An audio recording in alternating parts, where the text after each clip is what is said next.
पानीपत मुजफ्फरनगर में बन रहे पानीपत खटीमा राष्ट्रीय राजमार्ग संख्या 709 एबी के निर्माण में थाना तितावी क्षेत्र में 3 धार्मिक स्थल पिछले काफी समय से बाधा बन रहे थे, जिनके चलते हाईवे निर्माण कार्य भी धीमी गति से चल रहा था। इसे लेकर उप जिलाधिकारी सदर परमानंद झा ने टीम के साथ मौके पर पहुंचकर पहले तो तितावी स्थित पीर को ध्वस्त किया और उसके बाद तितावी थाने में स्थित मंदिर को भी हटाया गया।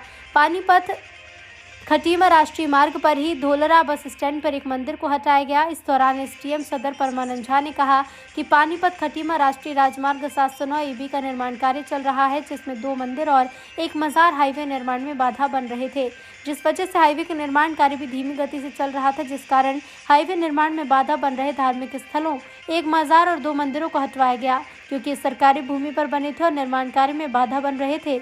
इस वजह से इनका हटाना बेहद जरूरी था। धार्मिक स्थलों की समितियों को पहले भी प्रशासन द्वारा नोटिस दे दिया गया था। सर, हाईवे का निर्माण चल रहा था, कुछ धार्मिक स्थलों को हटाया गया है। कौन कौन से धार्मिक स्थल से कहाँ से उनको हटाया गया सर? पानीपत खटीमा मार्ग पर एक गांव है धौलरा और एक गांव है तितावी। इन दोनों जगहों पर धार्मिक स्थल बने हुए थे, लोगों के आस्था का केंद्र था। वहाँ बहुत 25-30 वर्ष पुराने वहाँ पर स्ट्रक्चर था।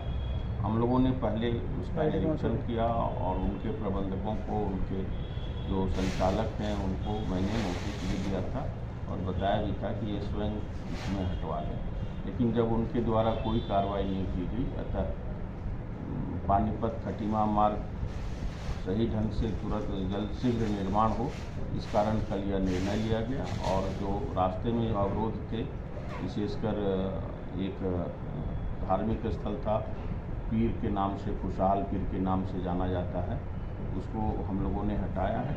दूसरा जो है थाना परिसर में मंदिर बने हुए थे, उसमें भी आंशिक भाग उसकी जद में आ रहा था, उसको भी हम लोगों ने हटाया है।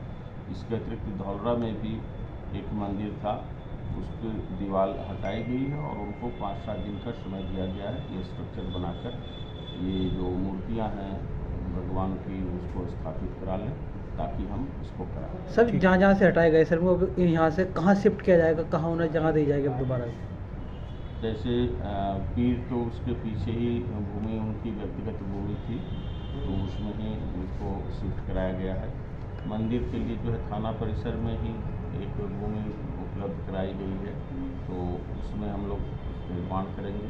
इसके अतिरिक्त जो धौलरा में है उसको भी चयन कर लिया गया है। कल ग्राम प्रधान को भी बुलाकर वो भूमि गौशाला के बराबर में ही उसको चिन्हित कराया गया है। और पिन्ना गांव में भी एक हम लोगों ने चिन्हित किया है, वो भी 1 हफ्ते में ही वो उसका भी हटना तय। कितने धार्मिक स्थल हो गए सर जो इसके अवरोध पैदा कर रहे हैं? मेरे हिसाब से 6 धार्मिक स्थल हैं, 3 हम लोगों ने हटवा दिया, 3 और बाकी। ठीक है।